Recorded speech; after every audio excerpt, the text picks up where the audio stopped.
Hello, good night. Hello and good night. Hello and welcome to Healing Codependency.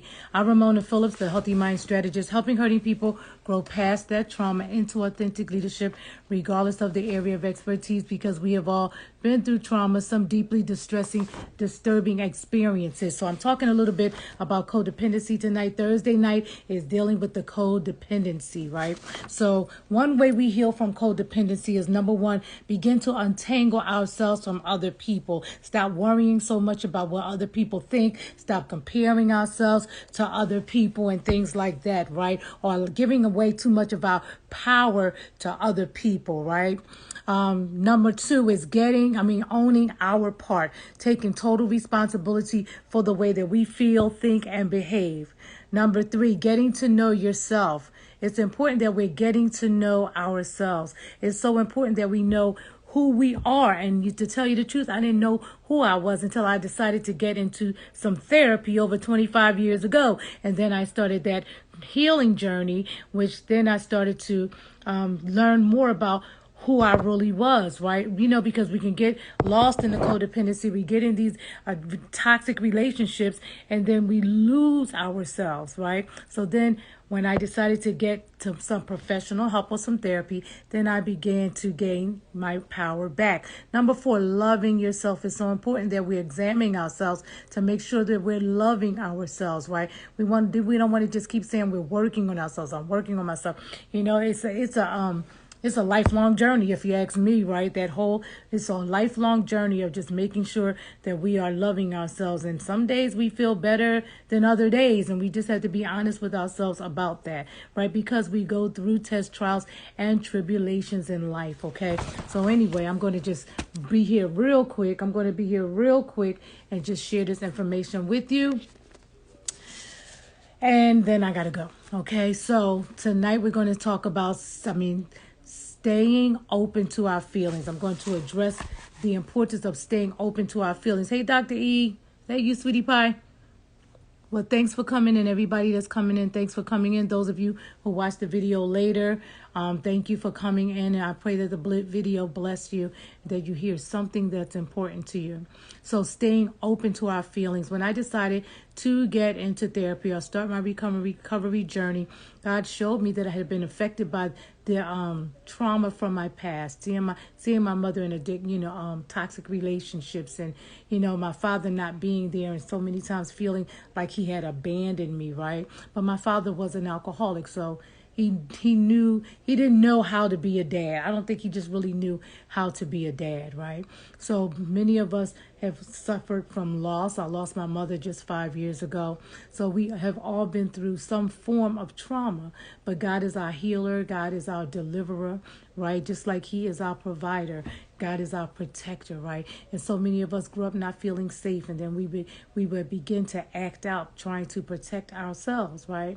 And many times that's in relationships. So anyway, many of us have gotten so good at following the don't feel rule, right? We don't even realize subconsciously we sometimes tell ourselves don't feel because we're so afraid of the negative energy or afraid of those emotions that come up. So many of us have gotten so good at following the don't feel rule that someone asks us, how you doing, or how you feeling, or what's going on, or what's wrong with you, or it's like nothing, or I'm okay, right? We don't even use feeling words because so many of us have gotten so good at following the don't feel rule that we can try to talk ourselves out of having feelings. We can even try to talk ourselves out of having feelings. So if I was really working on myself, I wouldn't feel angry. In other words, some things that we tell ourselves. I don't get angry. Some people tell themselves they don't get angry. What? We all feel angry from time to time. Some people say because they are Christian, they don't get angry, right? But we all are human too. We're spirit, soul, and body. So we have to learn to embrace our humanness as well and give ourselves permission to make mistakes and be open to learning instead of seeing ourselves as the victims. We're open. We become more aware of the importance of learning, being open to learning once we go through different types of experiences in life, right? So anyway, I forgive and forget. I don't get angry. I'm a Christian. I forgive and forget. I'm not angry. I'm not angry. I'm not angry. You ever talk to somebody, you knew they was angry and they like, I'm not angry, and then they almost pretty much argue you down, telling you that they're not angry. So I'm affirming that I'm happy. So these are all statements, some of them quite clever, that indicate we're operating under the don't feel rule again. Part of our healing process, or going through our own healing journey, means acknowledging and dealing with our feelings. We strive to accept and deal with our anger so it doesn't harden into resentments. That's so important. We don't use our recovery program, right, as an excuse to shut down our emotions, or we don't use our healing process or our healing journey to shut down our emotions. Just telling ourselves that I'm working on myself. Yes, we are striving for forgiveness, but we still want to feel. We still want to listen to and stay with our feelings until it is time to release them appropriately. So this is where a lot of times where we get stuck in the don't feel rule, because we get used to shaming ourselves, or just the feelings just feel uncomfortable, so we stuff them, right? But then if we're not careful, we get stuck in unforgiveness. We get stuck in resentment, and we don't even realize why we're reacting instead of thinking and responding when feelings do come up, or when situations and circumstances do come up, or we don't understand, well, why are we on the offense? Why are we so quickly offended, right? So God created the emotional part of ourselves. God is not telling us to not feel. It's our dysfunctional systems, growing up in a dysfunctional family system, or just going through a lot of trauma, right, can get us stuck in that place where we just don't want to feel, right? And in other words, we develop these mindsets from our past. We develop these belief systems from our past. And sometimes we operate in those systems. So it's so important that we're aware of how we're feeling, thinking, and choosing to behave instead of reacting. So we also need to be careful. Careful how we use affirmations. Discounting our emotions won't make feelings just go away. If we're angry, it's okay to have that feeling.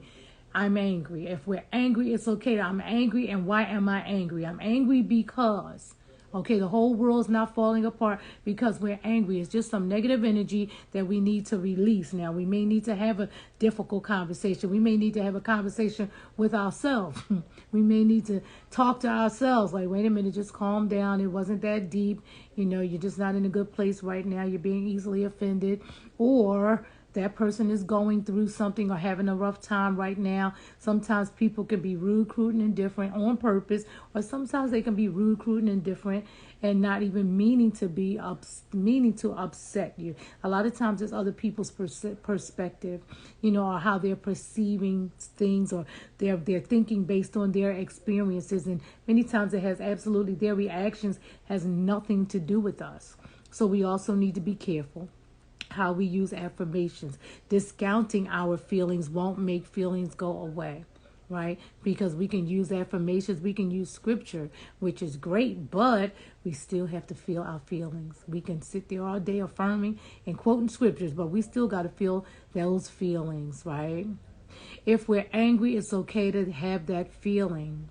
If we're feeling insecure, or if we're feeling anxious, it's okay to have that feeling, but acknowledge that it's there, and then remind yourself that it's okay to have those feelings. I need to feel this. I may not feel comfortable feeling these feelings, but why am I feeling like this? What am I thinking? Do I need to change my thoughts, right? So if we're angry, admit that. So that's part of how we get and stay healthy. By acknowledging our feelings. That's how we get and stay healthy. As healthy, emotionally healthy as we possibly can be, by taking responsibility for our emotions and for the way that we feel, thinking, and behaving. Hey, Joseph, how you doing? So it's so important that we acknowledge that. When we're angry, we admit that we're angry. If we don't admit it, then we get stuck in resentment, right? We get on other people's nerves, right? We start telling ourselves, I'm not angry, when we really are angry or frustrated or upset. I recently had a conversation with someone, and I could tell that this person had something to say but was holding back. And I kept saying to the person, you're holding back. What is it that you want? What else do you want to say?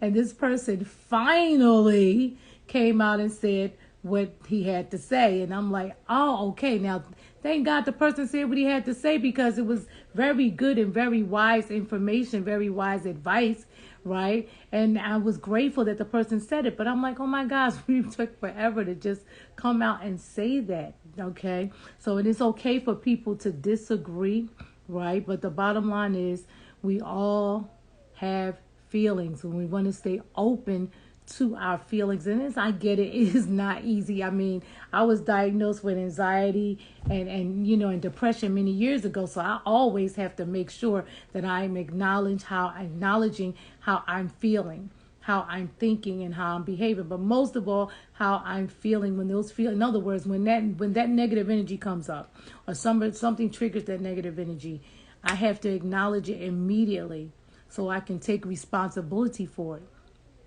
That's the key, taking responsibility for our emotional well-being instead of hiding and getting stuck in the don't feel rule. And many of us grew up that way. Don't talk, don't trust, don't feel. Don't talk, don't trust, don't feel. Well, we have to examine that and be willing to change those old belief systems and give ourselves permission to be human once again, because we are spirit, soul, and body. We're spirit, soul, and body. So today I will refuse to accept shame. That's another thing, another time, not many times, because other people have shamed us because we have feelings or because we expressed our feelings, right? Because other people have shamed us in the past, right? Many times we end up shaming ourselves. And God forbid if we make a mistake and we're feeling some negative energy in the process of that, we're struggling with shame. And sometimes people don't even speak their mind because they're struggling with shame. But the bottom line is we all make mistakes. Sometimes we have situations that come up, or circumstances come up, or conversations come up, and we just may not agree. We just see things differently, right? But our feelings do matter. So God wants us to stay open to our feelings, stay open to our feelings, so that we can not only experience the anger and the feelings of insecurity and sadness and things like emotions like that, but how do we experience joy? How do we break out into laughter, right? If we are not allowing ourselves to experience the negative feelings too. People go through trauma. We go through deeply distressing, disturbing experiences. And God wants us to stay open to those feelings. And not only that, sometimes our feelings are trying to tell us something, teach us something. Our feelings can tell us to get out of that relationship, or don't go to this place or that place. So it's important that we stay open to our feelings, right? Right. Okay. So anyway, today I will refuse. So God gave us choice. Today I will refuse to accept shame from others or myself for feeling my feelings. Remember, sometimes other people shame us. Sometimes other people are feeling ashamed and projecting their shame on us.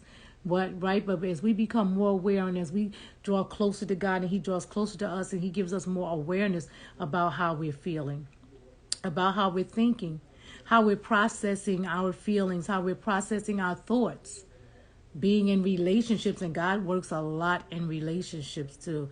Our relationships are many times used as an opportunity for us to grow. So I don't care what type of relationship it is, right? Family, friends, a partner, whomever. Even a little child. We can learn from a little child. So we want to stay open to our feelings and stop shaming ourselves, beating up on ourselves, right? Ignoring our feelings, because sometimes it feels a little uncomfortable. My God, I saw an article like yesterday where this young girl had died by suicide, or died by suicide. And She had, I think, a few little children. She had children. And it was like instant, like this instant anxiety, really. It was really anxiety. Like, oh my God, this young, beautiful young girl took her own life. And she had children too. She was a single mother. And she was going through a lot. And she probably obviously had been through a lot. But I felt that, and it felt so uncomfortable. But I had to allow myself to feel the discomfort. What I read or saw was very sad, right? So it was instant anxiety because I've been hearing so many stories similar to this. If it's not that, then it's the young woman that was murdered by her boyfriend or her fiance and all of this stuff, and little children were left behind. So, but we're human. We're human. We're supposed to feel something when we read something like that or see something like that on the news. The key is we don't want to get stuck. If we don't acknowledge that those feelings are there and give ourselves permission to feel sad or even angry about hearing something like that, then we get stuck. We get stuck in resentment, and then that can lead also to depression. Okay? So we're responsible for taking care of the emotional part of ourselves.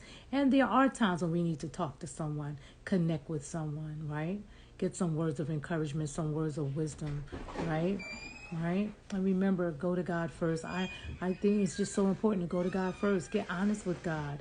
Get really, really honest with God, because as far as I'm concerned, He's my bestie. He's my bestie, okay? So anyway, today I will refuse to accept shame from others or myself for feeling my feelings. Someone may not understand why you feel the way you feel, but those are still your feelings, and they're still important. I'm Ramona Phillips, a healthy mind strategist, helping hurting people grow past that trauma into authentic leadership, regardless of the area of expertise, because we've all been through trauma.